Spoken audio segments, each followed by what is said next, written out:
Good morning student. आज हम बात करेंगे हमारी पाठ्य पुस्तक क्षितिज भाग 1 के गद्य खंड का चतुर्थ अध्याय सांवले सपनों की याद, जो जाबिर हुसैन के द्वारा लिखा गया है। इसमें उन्होंने सालिम अली नामक एक पक्षी विज्ञानी का चित्रण किया है, जिनके प्रारंभिक अवस्था और जीवन की अंतिम अवस्था दोनों के परिवर्तनशील व्यक्तित्व को बताया गया है। बचपन में वो जिन पक्षियों का शिकार करते थे, उन्हीं पक्षियों के प्रति अपना जीवन समर्पित कर दिया, यही सालिम अली की विशेषता रही। तो सालिम अली के व्यक्तित्व के बारे में जानने से पहले मैं आपको बता दूं कि जाबिर हुसैन कौन थे। जाबिर हुसैन का जन्म सन 1945 में नौनही राजगीर, जिला नालंदा, बिहार में हुआ। वे अंग्रेजी भाषा एवं साहित्य के प्राध्यापक रहे। सक्रिय राजनीति में भाग लेते हुए 1977 में मुंगेर से बिहार विधानसभा के सदस्य निर्वाचित हुए और मंत्री बने। सन 1995 से बिहार विधान परिषद के सभापति हैं।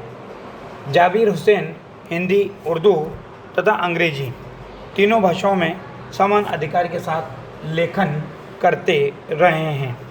उनकी हिंदी रचनाओं में जो आगे है, डोला बीबी का मजाक, अतीत का चेहरा, लोगा, एक नदी रेत भरी आदि प्रमुख है।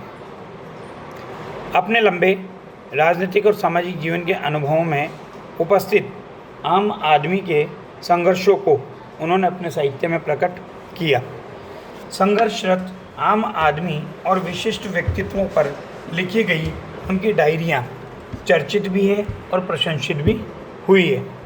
जाबिर हुसैन ने डायरी विधा में एक अभिनव प्रयोग किया है, जो अपनी प्रस्तुति और शैली तथा शिल्प में एकदम नवीन माना जाता है। सबसे पहले बात करते हैं सांवले सपनों की याद। ये प्रस्तुत पाठ आपको 1987 में प्रसिद्ध जो पक्षी विज्ञानी सालिम अली थे, उनकी मृत्यु के तुरंत बाद डायरी शैली में लिखा गया एक संस्मरण है। संस्मरण क्या चीज़ होता है? पुरानी यादों को स्मृति में सहेज कर रखना तथा उनको लिख कर के प्रकट करना संस्मरण कहलाता है। सालिम अली की मृत्यु से उत्पन्न दुख और अवसाद को, पीड़ा को लेखक ने सांवले सपनों की याद के रूप में व्यक्त किया है। सालिम अली का स्मरण करते हुए लेखक ने उनका व्यक्ति चित्र प्रस्तुत किया है। यहाँ भाषा की रवानी और अभिव्यक्ति की शैली दिल को छूती है कि इन्होंने अपनी शैली के माध्यम से कितना गहराई से सालिम अली के व्यक्तित्व को प्रकट करने का प्रयास किया। सालिम अली जीवन की अंतिम यात्रा पर थे, तो उनके अंतिम यात्रा जहाँ से कोई कभी लौटकर नहीं आता, उस स्थिति से इस पाठ का प्रारंभ किया गया है। और उनकी मृत्यु के साथ उन पक्षियों के बारे में जो उनके सुनहरे सपने थे, जो उनके साथ ही चले गए, उन सपनों का चित्रण करते हुए लेखक कह रहा है कि सुनहरे परिंदों के खूबसूरत पंखों पर सवार सांवले सपनों का एक हुजूम मौत की खामोश वादी की तरफ अग्रसर है, कोई रोक टोक सके कहाँ संभव है। देखिए, ये महत्वपूर्ण पंक्ति है, प्रश्न भी बनता है, इसको आपको अंडरलाइन करना है। इसको मैं समझा दूँ आपको कि सुनहरे परिंदों के खूबसूरत पंखों पर सवार। यहाँ पर सबसे पहले बताऊँ, सुनहरे परिंदों का मतलब है कि विभिन्न प्रकार के परिंदे उनके खूबसूरत पंखों पर क्या सवार थे। सालिम अली ने जो उन पक्षियों के बारे में सपने देखे थे और जो सपने पूर्ण नहीं हो पाए, उन सपनों को क्या कहा? सांवले सपने। और एक हुजूम मौत की खामोश वादी की तरफ अग्रसर है। तो उनकी जैसी मौत हुई तो एक भीड़ उनकी मौत के साथ साथ उनके साथ साथ चल रही है और एक खामोश वादी की तरफ बढ़ रही है। अब इस मौत के समय से उनको कोई लौटा ले, उनको अपने जिस्म की हरकत और दिल की धड़कन देकर के कोई वापस ले आए, ऐसा कोई संभव नहीं था। कोई रोक टोक सके कहाँ तक संभव है। और वो जो उनकी डेड बॉडी को ले जाया जा रहा था, उनके मृत शरीर को ले जाया जा रहा था, उस हुजूम में, हुजूम यानी भीड़, ये देखिए उर्दू भाषा की शब्दावली का भी प्रयोग है, भाषा की विशेषता है ये। इस हुजूम में आगे आगे चल रहे हैं सालिम अली, अपने कंधों पर सैलानियों की तरह अपने अंतहीन सफ़र का बोझ उठाए। उनके सफ़र को अंतहीन क्यों कहा? क्योंकि ऐसा नहीं था कि उनके मरने के बाद पक्षियों के बारे में खोज होना बंद हो जाएगी, या पक्षियों के बारे में कोई वैज्ञानिक नहीं होगा, या पक्षियों के बारे में कोई रिसर्च नहीं होगा। इसलिए उनके सपने कैसे बता रहे हैं, अंतहीन है। उनकी यात्रा कैसे बता रहे हैं, अंतहीन बता रहे हैं। लेकिन ये जो सफ़र चल रहा था मौत का, ये सफ़र पिछले तमाम सफ़रों से भिन्न है। भीड़ भाड़ की ज़िंदगी और तनाव के माहौल से सालिम अली का यह आखिरी पलायन है। मतलब आखिरी बार जा रहे हैं, अब लौट करके वो वापस नहीं आएंगे और वापस भी नहीं जाएंगे। अब तो वो उस वन पक्षी की तरह प्रकृति में विलीन हो रहे हैं। मतलब जंगल का एक ऐसा पक्षी जो प्रकृति में विलीन होता है, जो ज़िंदगी का आखिरी गीत गाने के बाद मौत की गोद में जा कर के सो जाता है, वैसे ये भी ज़िंदगी का आखिरी गीत गाने के बाद मौत की गोद में चले गए हैं। कोई अपने जिस्म की हरारत और दिल की धड़कन देकर भी उसे लौटाना चाहे तो वो पक्षी अपने सपनों के गीत दोबारा कैसे गा सकेगा। जैसे कोई मर गया हो या मृत्युल्य हो चुका हो और उसे कोई जीवन देना चाहता हो तो वो संभव नहीं होता।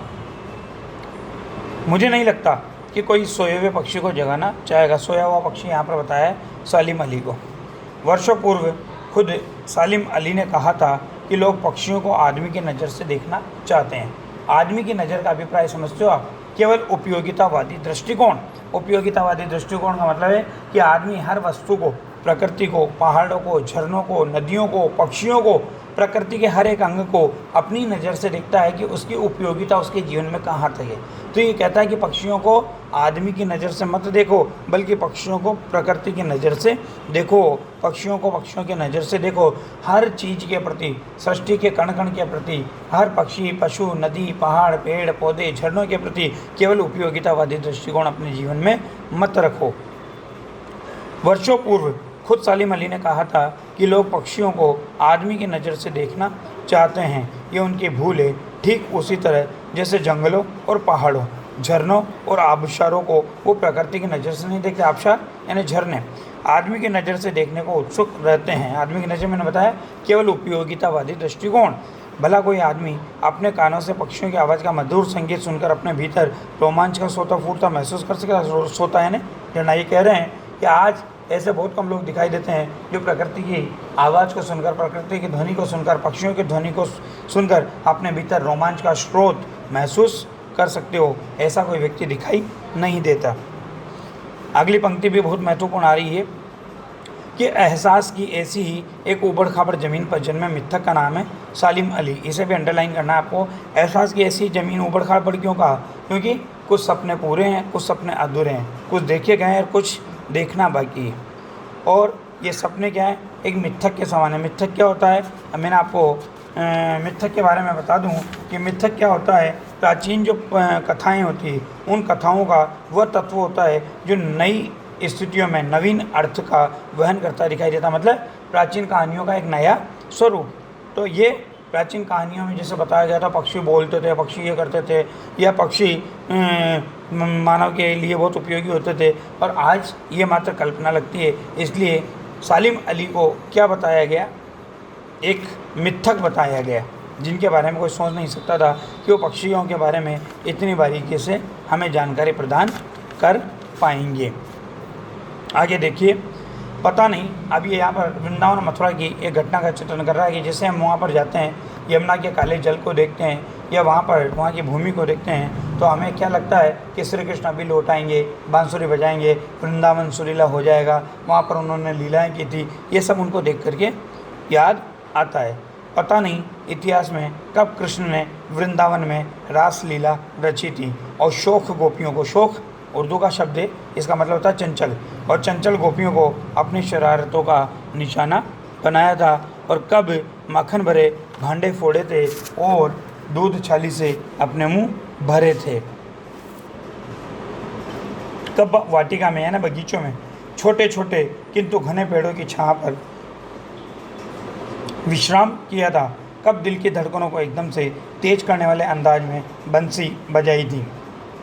और पता नहीं कब वृंदावन की पूरी दुनिया संगीतमय हो गई थी, क्योंकि श्री कृष्ण क्या करते थे? अपनी बांसुरी से, अपनी मुरली से वृंदावन की पूरी दुनिया को संगीतमय कर देते थे। पता नहीं यह सब कब हुआ था, लेकिन कोई आज भी वृंदावन जाए तो नदी का सांवला पानी उसे पूरे घटनाक्रम की याद दिला देता है मानो श्री कृष्ण आज भी वहाँ पर हैं और वो वहाँ पर लीलाएं कर रहे हैं, क्योंकि उस यमुना के सांवले जल को देख करके उनकी लीलाओं की, उनके खेलों की याद आती है। हर सुबह सूरज निकलने से पहले जब पतली गलियों से उत्साह भरी भीड़ नदी की ओर बढ़ती है तो लगता है जैसे उस भीड़ को चीर कर अचानक कोई सामने आएगा, और वो कौन होगा? वो श्री कृष्ण होंगे, जो अपनी बंसी की आवाज़ पर क्या करेंगे, सबको रोक देंगे। हर किसी के कदम उनकी बंसी की आवाज़ को सुनकर थम जाएंगे। हर शाम सूरज ढलने से पहले जब वाटिका का माली सैलानियों को हिदायत देगा तो लगता है जैसे बस कुछ ही क्षणों में वो कहीं से आ टपकेगा और संगीत का जादू वाटिका के भरे पूरे माहौल पर छा जाएगा। वृंदावन कभी भी इसलिए कृष्ण के बांसुरी के जादू से खाली नहीं हो पाया। क्या खाली हुआ है वास्तव में? ऐसा आज भी मानते हैं कि श्री कृष्ण आज भी वृंदावन और मथुरा में मौजूद है, वो कभी खाली नहीं हुआ। बाकी अगली क्लास में। धन्यवाद।